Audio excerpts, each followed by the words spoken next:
श्री शिवाय नमस्तुभ्यम। हर हर महादेव। आज मैं आपको गुरु जी की कथा को श्रवण करके मदार और समी का वृक्ष कैसे प्रकट हुआ उसकी कथा का वर्णन करूंगी। अगर आप मेरा वीडियो पहली बार सुन रहे हैं, देख रहे हैं तो वीडियो को लाइक अवश्य करिएगा और चैनल को सब्सक्राइब करना ना भूलें। तो मदार और समी की कथा इस प्रकार है। औरव ऋषि की पुत्री का नाम समी था।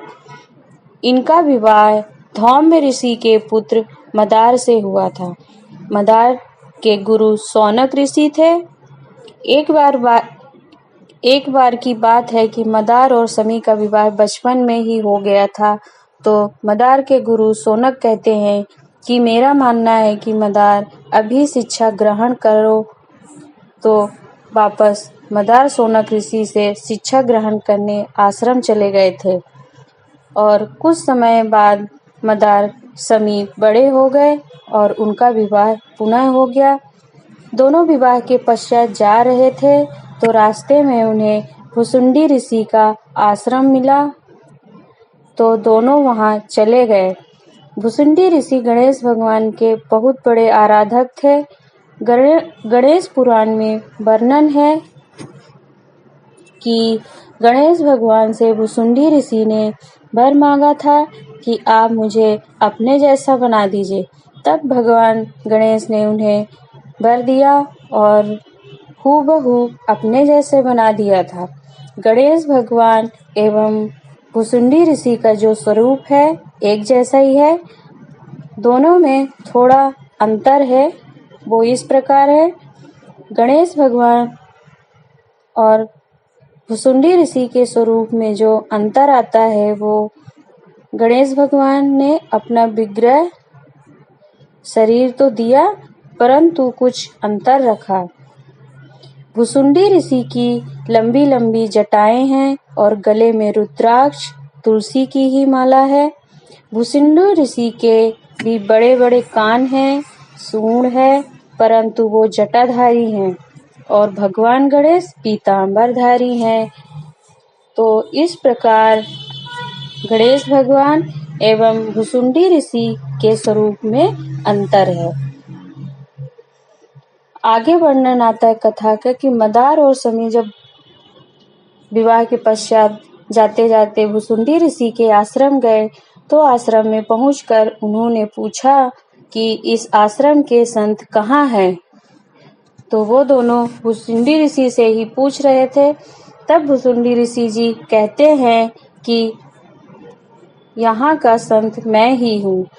तब मदार और समी उनकी इस बात को सुनकर उन पर हंसने लगे। उनकी हंसती हुई वाणी को देख करके भुसुंडी ऋषि ने मदार को श्राप दिया कि तुम मुझ पर हंसे हो, तुम जड़ बनोगे, और समी तुम इतनी सुंदर होकर नारी एक संत पर हंसी हो।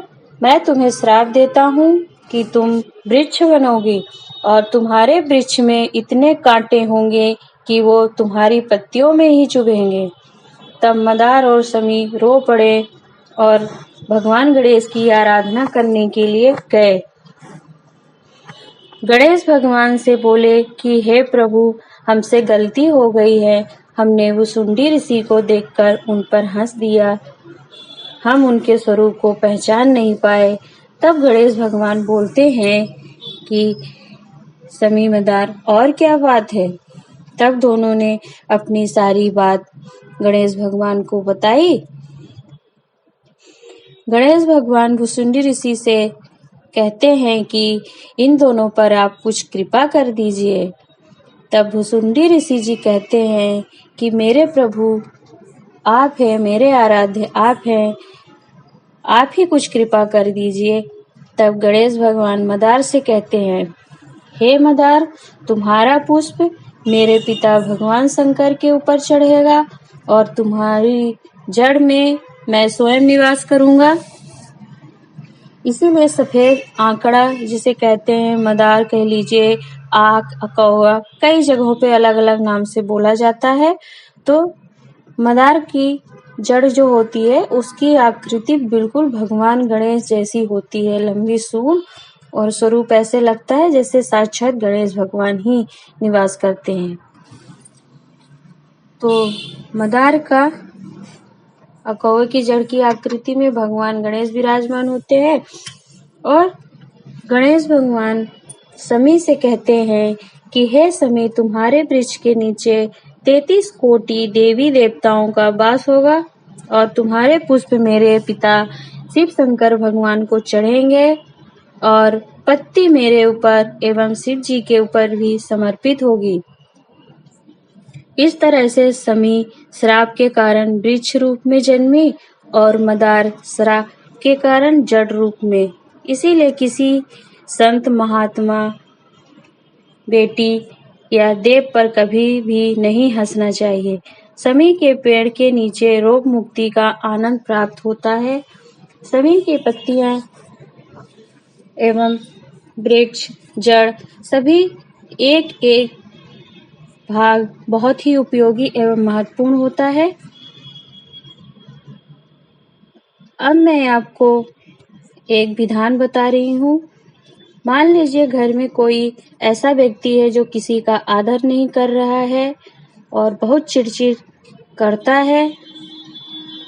घर में सास बहू, बच्चा या पति हो, कोई भी हो, क्रोध भी बहुत हो उनके अंदर और किसी की बात नहीं सुनते हैं, तब आपको समी पत्र से संबंधित एक विधान करना है।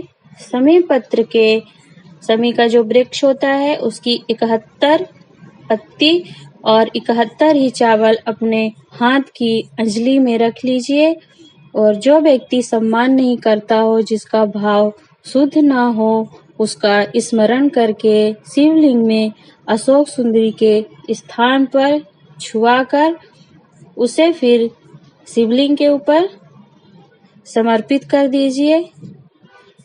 समर्पित करने से प्रार्थना कर लीजिए कि हे बाबा, मेरे इस घर का व्यक्ति ऐसा चिड़चिड़ करता है, उसकी किसी का आदर नहीं करता है, ऐसी कामना कर लीजिए। उससे क्या होगा कि जो क्रोधी व्यक्ति है उसके मन को भगवान शंकर शीतलता प्रदान करेंगे और फिर वह व्यक्ति धीरे धीरे घर के सभी लोगों का सम्मान करने लगेगा, चिड़चिड़ नहीं करेगा, क्रोध नहीं करेगा। आशा करती हूँ कि मेरे द्वारा बताई गई जानकारी आपको पसंद आई होगी। पहली बार वीडियो सुन रहे हैं, देख रहे हैं तो वीडियो को अवश्य लाइक कीजिएगा। हर हर महादेव, श्री शिवाय नमस्तुभ्यं।